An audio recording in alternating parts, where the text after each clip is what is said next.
Shalom, shalom, bom dia! Vamos orar juntos?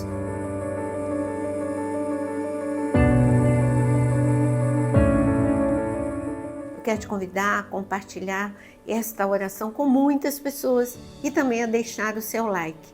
O nosso tema é a oração de um coração ensinável. Deus ama um coração humilde, um coração contrito, um coração que se arrepende. Se Adão tivesse se arrependido ainda lá no Éden, mas ele justificou o seu erro, por isso ele foi expulso do Éden. Infelizmente, essa é a tendência de todos, é a nossa natureza carnal. Justificar, lançar a culpa sobre os outros como fez Adão. Mas Davi tinha um coração segundo o coração de Deus e por isso está escrito no Salmo 119, no versículo 27, faze-me compreender o caminho dos seus preceitos e meditarei nas tuas maravilhas. A minha alma se consome de tristeza, fortalece-me segundo a tua palavra. O autor aqui está falando, eu tenho que falar autor porque nós não temos com certeza quem é que escreveu o Salmo 119. Nós podemos até, como eu acho que tem uma grande possibilidade de ter sido Davi, mas não posso afirmar porque não temos, como nos Salmos de Davi, onde realmente nós temos certeza de que foi. Mas parece, pelo jeito de escrever, não importa se foi Davi ou não, mas é a palavra de Deus aqui mostrando que essa deve ser a nossa oração. Ensina-me os teus caminhos, porque os nossos caminhos, esses caminhos não são bons. Porque o nosso caminho, às vezes, é um caminho de vingança, é um caminho, como eu falei no princípio, de justificação de erro, é um caminho de orgulho. É inegável que Pedro tinha um chamado. É inegável que ele tinha um coração lindo, a ponto de deixar tudo para seguir Jesus. Você tem noção de quantos comentários ele deve ter ouvido? Você é maluco, você está deixando a sua profissão para ficar seguindo um outro maluco. Você é um maluco que está seguindo um outro maluco. Ele deve ter ouvido isso muitas vezes. Mas ele tinha um coração intenso, de amor intenso por Deus, de resposta. Ele podia não entender, a mente dele podia não entender, mas ele respondeu ao chamado de Deus. No entanto, depois de 3 anos, Jesus precisou ter uma conversa com ele. E mesmo depois dessa conversa, ele não tomou cuidado. Jesus falou: Pedro, toma cuidado. Satanás quer cirandar a sua vida. A palavra cirandar era muito clara para Pedro.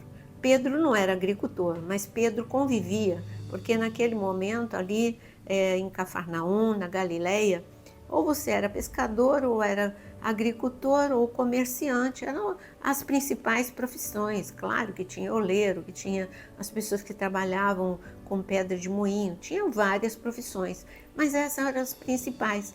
E a palavra cirandar vem da agricultura. Quando um agricultor, depois de colher o trigo, ele vai passar o trigo na peneira, porque tem sujeira, tem palha, e então ele precisa ter o trigo puro.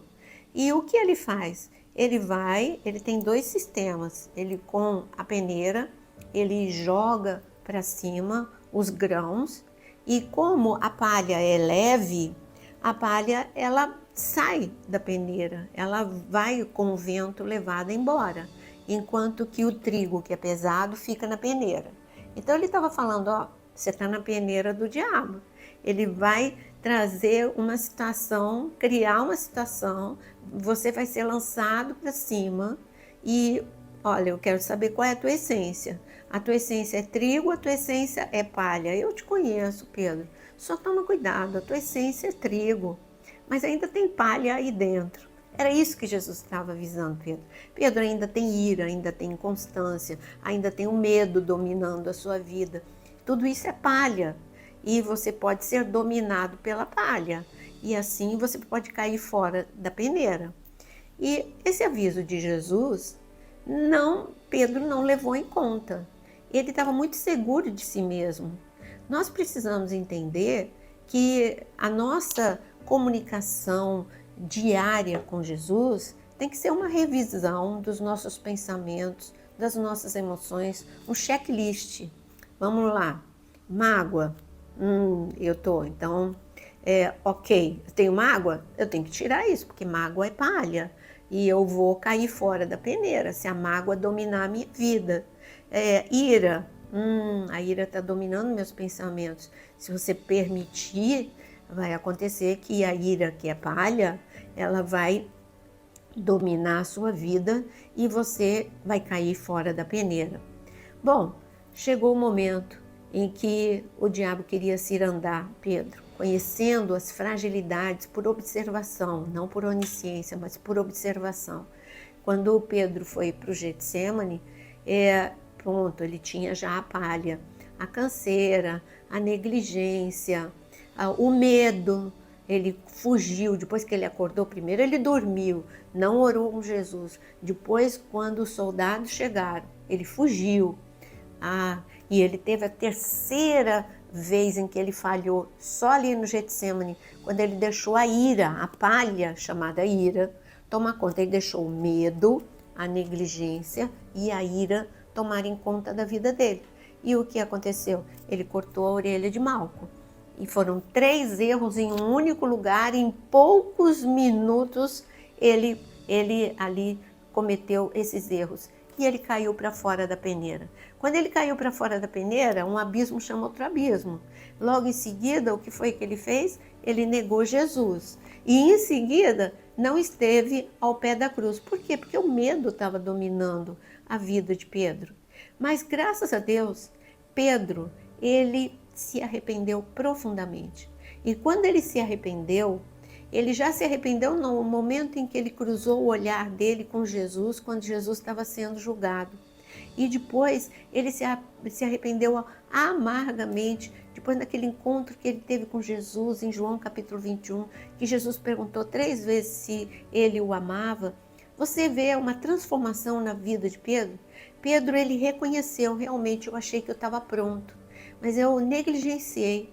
Eu não estava prestando atenção que a ira, o medo estava dominando de uma forma tão acentuada a minha vida.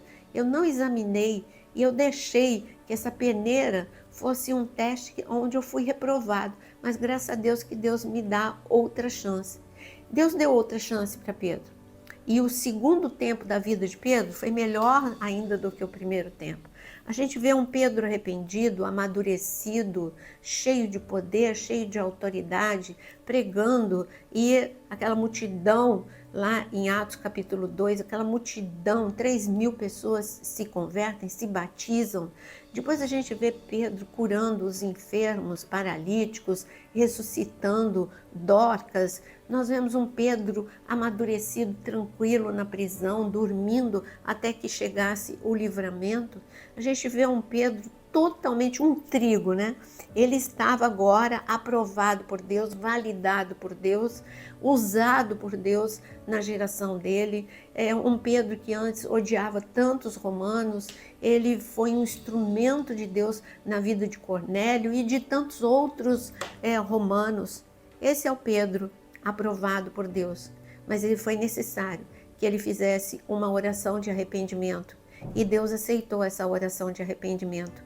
E eu vou ler novamente o Salmo 119, aonde o Senhor, no versículo 27, essa é uma oração: faz-me compreender o caminho dos teus preceitos e meditarei nas tuas maravilhas. Se você reconhece hoje que você tem trigo na sua vida, se arrependa e faça esse pedido, que o Senhor revele a sua vontade, que você ande nos caminhos do Senhor, nas mínimas ações, em todas as palavras que você proferir. É tempo de mudança, é tempo de amadurecimento, é tempo de andarmos num momento, subir um degrau na experiência com a glória de Deus e ter as experiências do Pedro aprovado pelo céu, ser usado por Deus, um canal de bênçãos do Senhor. Toda a oração que Pedro fazia, depois deste arrependimento, era um Pedro em que o Senhor atendia a todos os pedidos de oração. Que hoje você possa escrever aqui nos comentários: eu quero ser transformado, Eu quero que toda palha saia da minha vida. Eu me arrependo de toda palha. Eu quero ser trigo nas mãos do meu Deus. Vamos orar neste momento. Senhor, colocamos todas as necessidades, todas as petições, mas a maior necessidade é a transformação, é o amadurecimento, é a renovação, a restauração. E por isso, Senhor, queremos estar dentro da peneira e não fora da peneira. Queremos ser aprovados, validados pelos céus. Senhor, em nome de Jesus, Espírito Santo de Deus, traz à mente de cada pessoa o que ela precisa se arrepender, cada palha que ela precisa se arrepender, e em nome de Jesus, ao mesmo tempo em que uma oração de arrependimento estiver sendo levantada aos céus, que o Senhor possa derramar graça, glória, encher com teu Santo Espírito. E peço também, Senhor, por todos os pedidos que estão sendo apresentados aqui, por ti, para ti. Em nome de Jesus, Senhor, responde à oração de todos que estão, Senhor, clamando por milagres, por intervenção celestial. É o que eu peço em nome de Jesus. Amém e amém. Que você seja trigo nas mãos do Senhor, dentro e não fora da peneira. Seja muito abençoado, tenha um dia muito abençoado. A graça de Deus, a unção de milagres esteja sobre a sua vida. Não saia sem deixar o seu like e compartilhar esta oração.